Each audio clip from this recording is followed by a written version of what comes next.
په ادبي نړۍ کې د نارینه‌و ترڅنګ میرمنو هم خپل قلمي قوت ښودلی. یو له دې میرمنو آګاتا کریسټي ده. د دې ویډیو تر پایه به د نوموړي په اړه لا ډېر معلومات حاصل کړئ.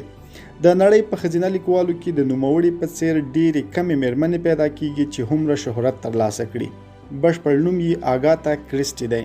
په 1890 میلادي کال کې د انګلستان په دونشایر سیمه کې دې نړۍ ته سترګې پرانیستلې. د خپلې کورنۍ کشرۍ نجلۍ وه. تر ښوونځي وړاندې یې له خپلې مور څخه زده کړې وکړې.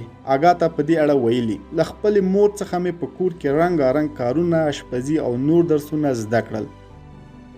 اغلې آګاتا په 1915 میلادي کال کې کله چې نوموړې 15 کلنه وه د هوایي ځواک له یو افسر سره واده وکړ. خو داسې بریښي چې له خاوند سره یې اړیکې ډېرې خرابې وي او د ژوند ډېرې بدې خاطرې یې ځینې درلودې.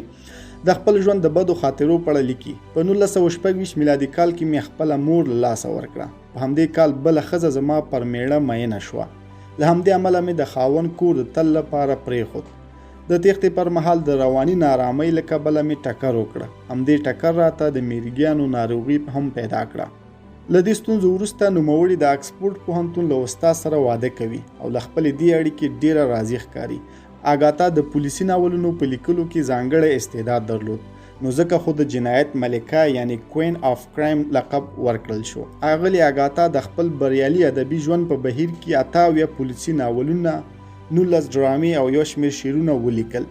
همدارنګه ګڼې جایزې یې هم ترلاسه کړې. د مشهورو آثارو له جملې یې سپین آس، د الفبا په ترتیب وژنه، پټ دښمن، قتل په اورګاډي کې او ځینې نور د یادولو دي.